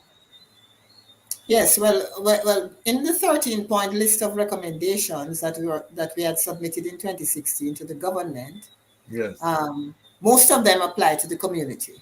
Only about 3 apply to survivors in terms of, and the apology was one, the cash compensation to survivors, and also free healthcare, right? All right. Okay. So we got the elder care facility in, and the survivors are receiving their cash compensation, and the most of their others now have to do with the community. Okay. We have asked for a museum to be set up in the Coral Gardens here, a monument, right? Yes. To be set up in the Coral Gardens in commemoration of the atrocities that took place in that over in that period. We asked for a land for agriculture Yes. to be given to the community. We asked for scholarships to be given to the youth of the community, given the fact that over the years we have been discriminated in terms of going to school places. For example, many children of Rastafari growing up from the 60s were not even properly educated because they wouldn't accept them in school, and the parents, just didn't even bother to send them because of the discrimination and the harassment within the system. So we asked for scholarships. We we should get 3 scholarships each parish at the primary, secondary, and tertiary levels. We also asked for assistance with the preservation of our culture. We also asked for the harassment of Rastafari to stop, just simply stop, also the wearing, we asked for a policy to be in respect of the wearing of locks and beard in school and at the workplace. We also asked for the scholarships. We have scholarships, land, monument, cultural preservation, recognition of our holy days. Okay. Right. So that we those persons who may or may not be employed in the system, whenever it comes to time for those significant days in the Rastafari culture, we it should be recognized. Now, most of these recommendations that have to do with the community doesn't cost the government much money. Yes. Right? It is just if you are seriously apologizing and intending to make amends for the persecution that has gone on over the years, then you would really pay attention to those recommendations that we have made, But it is so difficult for the government to even recognize that the entire Rastafari community has been affected, not only psychologically, but socially and economically, right? So that there should be some reparations paid to the community. Of course. And, so it is really difficult to comprehend. It means, therefore, that you are not really genuine in the so-called apology that was given, And Rastafari has been persecuted, stigmatized, discriminated, and so on over the years. And it is just so strange that the stone that the builder refused is the head of the corner, where it is Rastafari that is used to represent Brand Jamaica whenever the country is celebrating anything, and even in the tourism sector. Yes. Significantly so, Talk about it. Yes. And here we are, where we decriminalize the ganja, and we have persons participating in commercial cultivation, benefiting from dispensaries and cultivation and all the different aspects of the of the ganja industry. Yet Rastafari is still at the back, you know. Although our sacramental rights have been respected, or so called, because even difficulty we are still having even with that. We're still having difficulty. Yeah. Yes, where the Rastafari are still being arrested in spite of the fact that and the police have not been educated, you know, adequately, or they are, or if they are, they're still stubborn in their attitude towards the community. Yes. So we still have a lot to address, and the society sometimes think that Rastafari is all right just based upon the fact that you see big artists, you know, yes, and so on and so on, but the average Rastafari citizen in this country is still discriminated, still stigmatized, yes, still looked down upon, you know. It's very difficult for people to realize how disrespected Rastafari is in Jamaica by the society and the people with power, the disdain, the you know, disgust that those bigger heads, because Rastafari is so loved outside of Jamaica, and people think that Jamaica is a Rastafari paradise, you know, yes. globally. It's very difficult for them to understand the discrimination faced by Rastafari in Jamaica. One thing I want to now bring the reasoning forward to, because I got to know Sister Nanny through our work with the Rastafari Mansion and organization.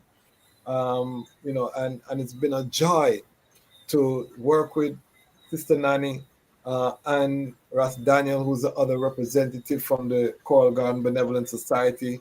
Talk to us, why did Coral Garden Benevolent Society feel it's important to join with other mansions and organizations in Jamaica to come together for this one voice? Why, and why now? Well, yes, the Rastafari Coral Garden Benevolent Society, in the 13-point list of recommendations, we have been acting on behalf of the community. We have sought to consult with the community at each significant stage in the agitation process. As I mentioned to you earlier, when the government offered the 102 million in a trust, we called a community meeting. Even before that, in 2015, we called a community meeting at the University of the West Indies, Western Jamaica campus in Montego Bay, for the community to look at the recommendations that were being submitted. Because at that time, the Office of the Public Defender sent a draft copy of their report to us, and we called the community to discuss the recommendations that came along with the draft report. And it was at that community meeting that we finalized the 13-point list of recommendations. And one significant one that I was forgetting, it is repatriation.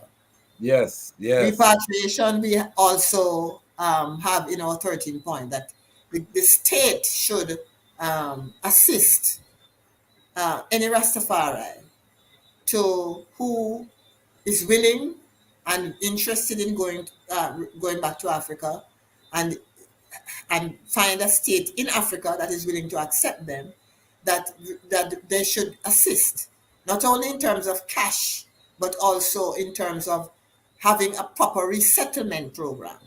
Because as we said earlier, we know that we can't just go to Africa with a certain amount of cash and think it is a lot. No. But you have to have a resettlement plan. You know, and it is a state to state discussion that will facilitate a proper plan. We just had Bongo Wisely of the Caribbean Rastafari organization last strong, and he talked about the CRO has developed a reparation for resettlement plan. And I know through the dialogue that we will be sitting down, RMO and CRO will be sitting down to synchronize that vision. We're in the early stages, people, but trust me, Rastafari is getting ready to do something on the earth that is going to wow the masses, because Rastafari greatest days are ahead of us. Don't feel like the 70s, you listen some nice roots music and you feel like Rastafari done this. So no, Rastafari, we are just getting ourselves together. We are organizing, we are centralizing. So Sister Nanny, take us to I was elected as the first co-chair. We have 3 other chairs that you serve with. Two others, yeah, three in total. But this is a great honor, in the history books when these books are written, as a first sister as well, representing that Omega balance. How does the I feel, to be in such a position at this time? Well, I am grateful. I am grateful to be in this position. I am eager to participate in some serious decision making in respect of the development of the Rastafari community. And I continue to be an advocate for the reparations for all these years of discrimination, and the fact that we are now, all our culture is being used up now. What has been, but what in the process of oppression, we have developed a culture. So we have ital food, we have different ways of dressing, different representation of our culture in different ways, and people are benefiting. Yes. Not us, not the community, but not the community. The others who are benefiting. So as I mentioned, multi-billion-dollar industry, global industry has risen around our intellectual property that the community sees none of. Yes, exactly. Meanwhile, we are still there on the margin, still being marginalized. Yes. And we will be recognized every now and then, Rasta, go on, and so on and so on. But then you go to a comedy show, and the Rasta is made fun of. The Rasta is the brunt of all the jokes that are, so you still see that the mentality exists to where we're not, as a community, we're not taken seriously, really, And in spite of the jump and dance to the reggae song and whatever, it still is in the minds of the it's just a kind of schizophrenia, Yes. with this society, Babylon is confusion, Remember that Babylon comes from Babel, which the root word is to confuse. We have Jason, it says, I, Ras Daniel, says more strength to the item. Big up, Ras Daniel. Yes, faithful. We have in quote, Bridget are going mash up their name, but this is one of my favorite commenters, the great Sister Nancy. No, it's Sister Nanny. Big up yourself. Give thank and cozy. Big up yourself. We also have Lion Pride, more strength and power. If you have any questions, please put them in the chat. Him say a comedy show, Rasta can't take a joke. Okay. Okay, that's why we come with the Sister Nancy. No man, we love laugh too, yes, but being the brunt of the joke is another thing, That is the other story. That is the other story.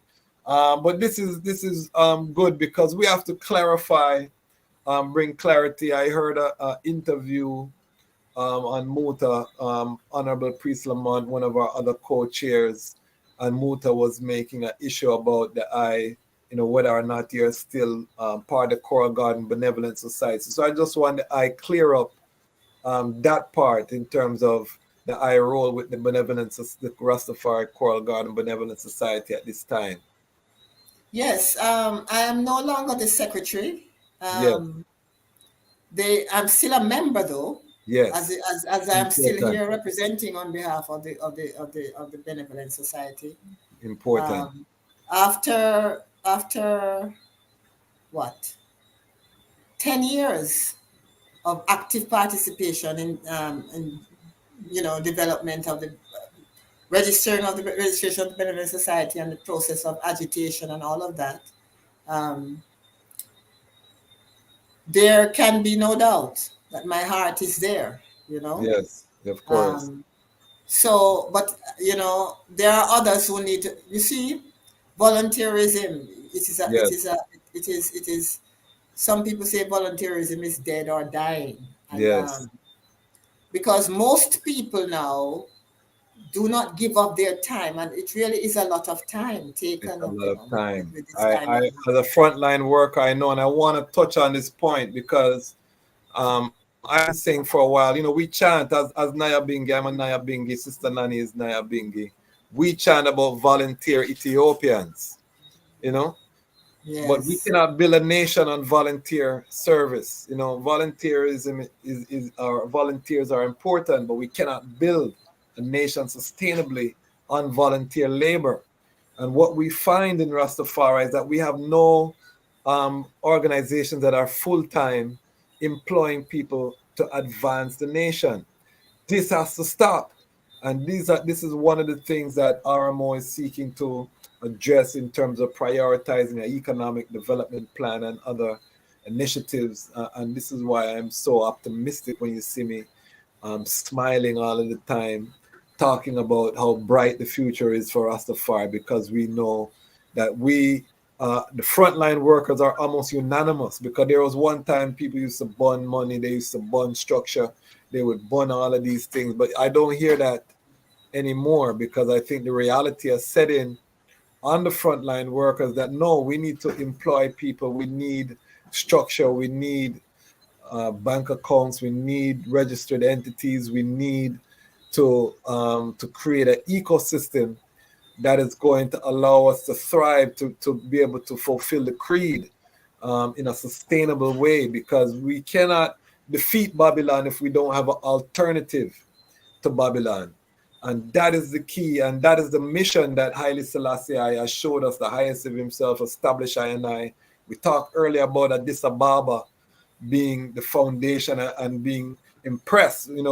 I was in Addis Ababa last year, briefly, just at the airport coming from Ghana, and we had to deplane and we had to walk on the runway to get to the shuttle, to get to the next plane. And I looked down the runway and I just saw, as far as my eyes could see, planes with the lion on the table. And, early morning, the sun is coming up over Addis Ababa. This was maybe 6 in the morning. I don't know what time equivalent in Ethiopia, but the sun was rising. And I'm saying, wow, look at this.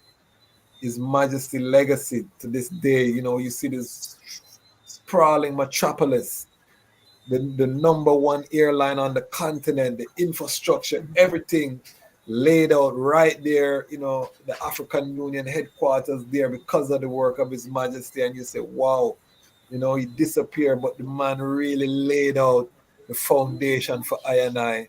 And this is the work that Rastafari must continue in this time, is that building of those institutions and the infrastructure that will allow this unification of Africa, that will allow Africa to connect with the satellite nations in the Caribbean, the 6th region, and so forth and so on.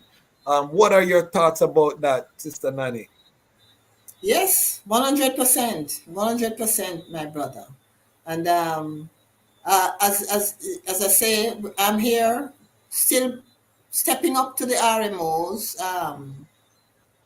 objectives the reparations, as I said, in terms of the Rastafari Coral Gardens Committee, Rastafari Coral Garden Benevolent Society.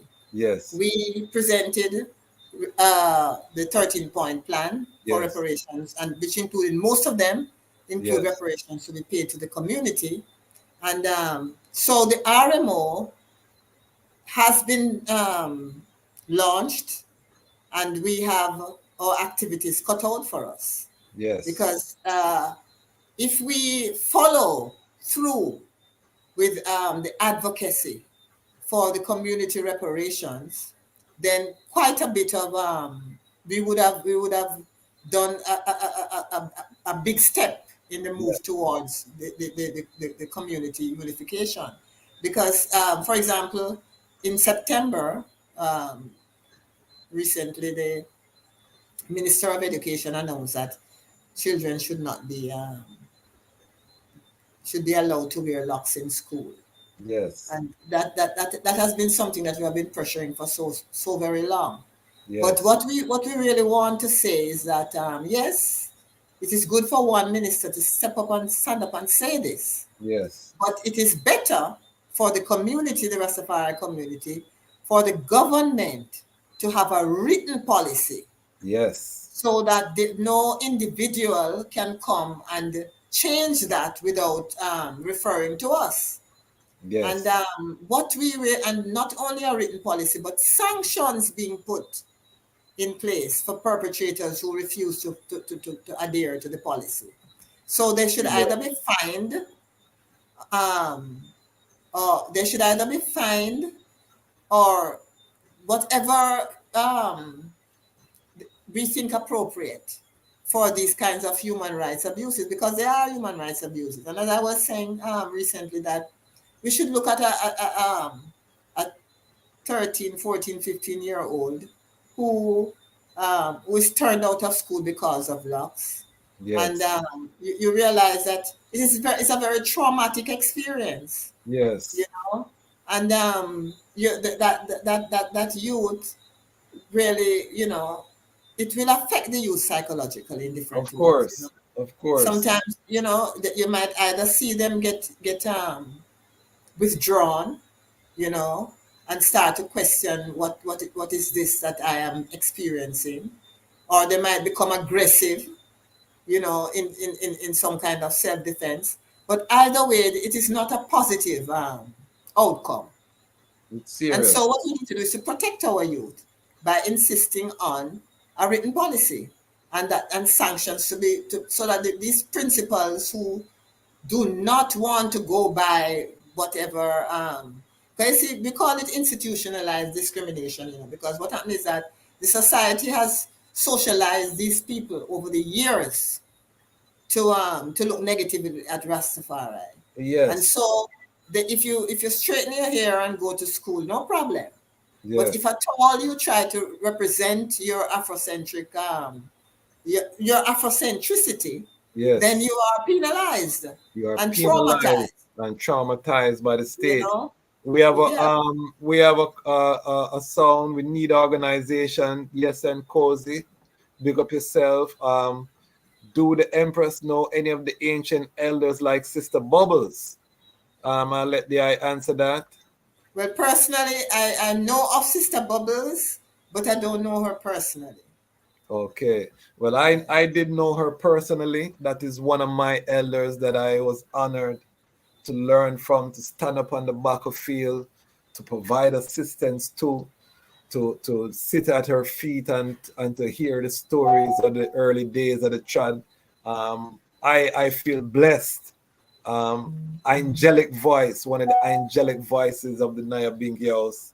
So definitely. But one ancient elder sister, Marshanti, yes, was very instrumental in the early days of my sighting up, you know.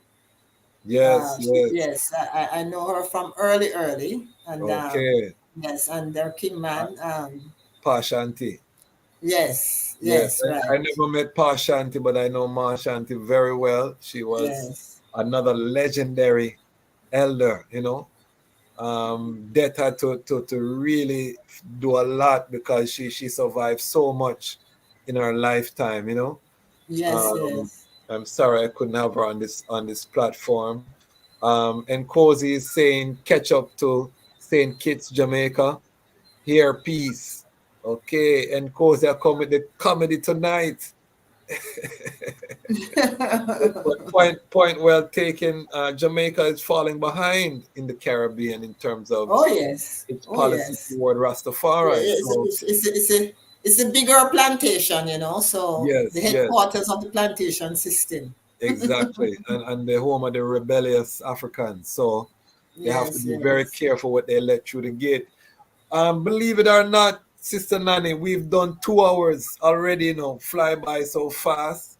So I'm gonna allow the eye to give us any final sound. This has been enlightening. I know people from all over the world are gonna watch this and be enlightened. Those who don't know about the Coral Garden incident and what took place, those that don't know the community advocacy that took place subsequent the victories that have been won will know that Rastafari has won victories against the government, that Rastafari continues to agitate the government for justice and for its rights. And this is an ongoing story. So if you're not subscribed, subscribe now.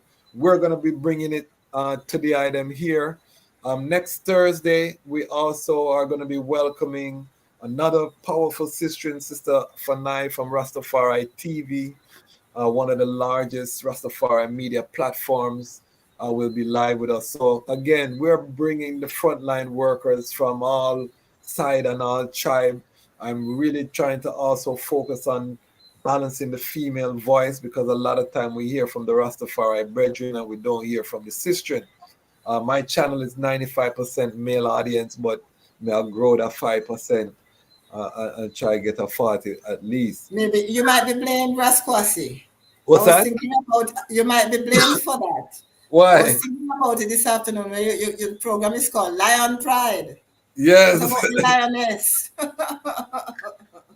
Well, I say that the time has come for the lionesses too, to tell their story. But Yes. I have to talk about what I know, and I don't want to be too bold to talk for the lionesses. I can guarantee, say, you will hear the lion voice here. But there's no lion without the female lion and the lion pride. This is why we love to There is glorify. not a pride without the lioness.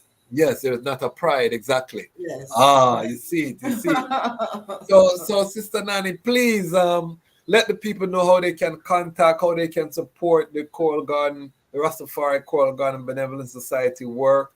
Let them know if there are any works that I have that I want support. Lion Pride, anyone who come on the platform, so them a family, make sure you support, circulate the Rastafari dollar, the Pan-African dollar, the black dollar. Make sure that we support the ones them that come here when they come. I don't want them chat the Lion Pride name and say, boy, them stingy over the sup on the Lion Pride platform. I don't want that.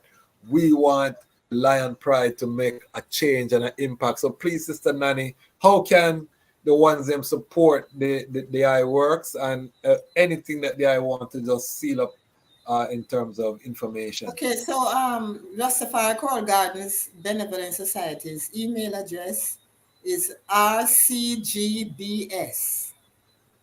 atrocity at yahoo.com.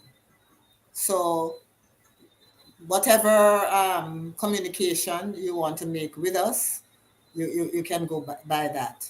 And in terms of the work that we are continuing, we are at the point now where in 2018, Minister Grange announced in Parliament that as part of the community reparations, the government would be giving to the community 50 acres of land for agricultural purposes, 2 lots of land in Albion, one for a permanent healthcare facility and the other for RCGBS's office, and 3 scholarships. Now, as I had listed out before, the community reparations, that was just a little drop in the bucket out of the whole long list of reparations that need to be done. However, it was announced in Parliament, Yes. and in spite of all that we have done to follow through to get that happening, it still has not happened. We have written letters. We have, at one point, we were sent forms Twice we were sent forms, land agency forms to fill out. We completed them. At one point, we heard that they are going to the cabinet and they require our registration certificates. We submitted those, and we still have not received anything. But we 2 years ago we went on the land, the 2 lots in Albion, and we we cleared the land, spent our resources in terms of labor and time and everything else, and paid for it to be done. And now it is back in bush. Okay. Because we have been reluctant to occupy it without the official documents. But now we are about to occupy it. Okay. And so the community will hear more about it. Because really, what has been promised should be delivered. Yes. And the 50 acres of land, we are demanding that out of 300 acres of land island-wide that we had put in the list of recommendations, 50 was promised. And Yes. 50 is a good amount of land that can do quite a bit of course, in terms of benefit to the community. And so, in the RMO, I would like to see the RMO really, support the Rastafari Choral Gardens Benevolent Society in the demand that these be delivered. And Yes. so, as I say, more will be heard about it because our members, and at the Benevolent Society are very angry that they Yes. have put out so much effort, and many are very disappointed as well. Wow. That the land has not been delivered, and we have wasted so much time. And we're hoping that it won't be a waste; it will be an investment. Yes. So we're looking forward to being successful in that area. Give thanks and praise. Thanks for having me, Raskwasi. Yes, and anytime you need the platform is for the eye. We will keep the ones posted on the 50 acres. When I do get a chance to visit Jamaica too, I would love to go and see the land and video the land so we can also show. We're building a movement here. So, my concept is to have a global movement so that if we need to apply some pressure in the court of public opinion, the lion pride can just roar 2 times and the people them know, say, it's something serious. So if you're not subscribe to the Lion Pride, because we are going to be documenting this great uprising of the Rastafari nation, repatriation. I'm in process of relocating to Africa. We're going to bring that frontline story to the masses. You have seen the interviews, the quality that we're bringing to the table. We're just getting started. You can follow us on our Patreon. You can $10 a month support the platform. The vision is to build a production studio on the continent so that we have Rastafari owned media. I am committed to this journey because we have to control the narrative. Why? Because the time has come for the lions and the lionesses. You hear that, Sister Nanny? And the Yes, lionesses to tell our own story. And this is the Lion Voice. Rastafari. Rastafari. I'm Nana Farika. The time has come for the lioness to tell her story from her viewpoint and tell the world who Queen Omega is. This is the lion's voice.